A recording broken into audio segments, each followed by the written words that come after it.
Okay, so I'm making this little video about critical reading on the ACT test, page 102. So Chris, if you could read the first question. The phrase "I already have" on line 23 serves primarily to what? So what's the hint in this? What's the hint that the author gives us? Line 23, exactly. So we'll go back to line 23 and we'll read that section, and we'll read line 23, but we'll also read line 24. And any ideas why we would do that? Craig, why would you think we would read line 23 and 24? Yes, to give context. We want to make sure we fully understand line 23, which is the subject of this question, by reading 24, reading around it, and kind of getting some context for that. And then we read that, come back to this question, and then we're going to predict before we peek. So we cover the choices. We're not going to get sucked into taking one of the trap questions that are kind of right but not really right. And we'll think, what are they going to talk about? What does line 23 talk about? It talks about the weak plot. So let's find which answer choice talks about the weak plot.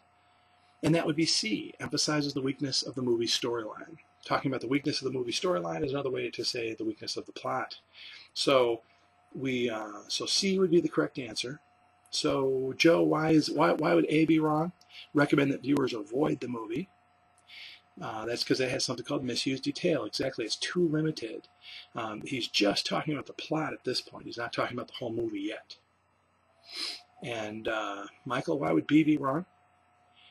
Stress the poor performance of the movie stars, because it doesn't really talk about the poor performance of the movie stars in paragraph 2, where this is. We don't get to that until paragraph 3.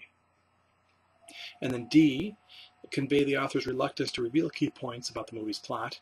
Why is that wrong? Because that's the opposite, isn't it? He wasn't reluctant to reveal the plot. He said, it's so bad, I just revealed it. I don't care. It's so weak, I just revealed it. He wasn't reluctant at all. He just flat out did reveal it. So very good. So let's go to question 2. According to the author, the performance of the actress Sandy Findlay in the film Why Me is.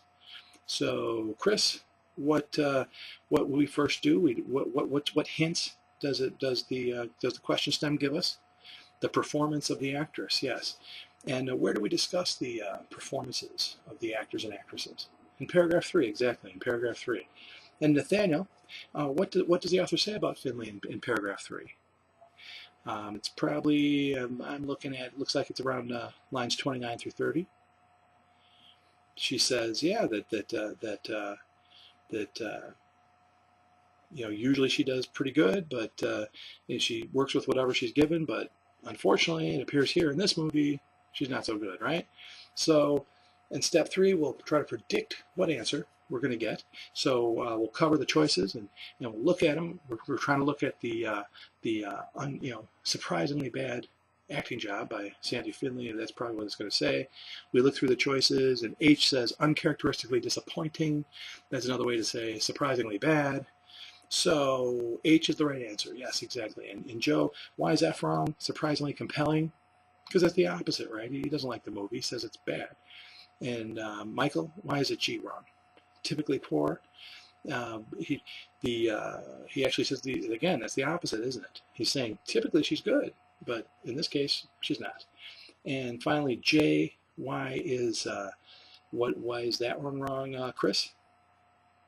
Because it's too extreme, right? Yes, the author says she's bad, but he doesn't call her annoying. Calling her annoying, that's just rude. She doesn't call her annoying. Bad, yes. Annoying, no. A little too extreme. So very good. You guys did great on that. So great job. Now let's take a look at natural science and prose fiction and see how to tackle those questions on test day.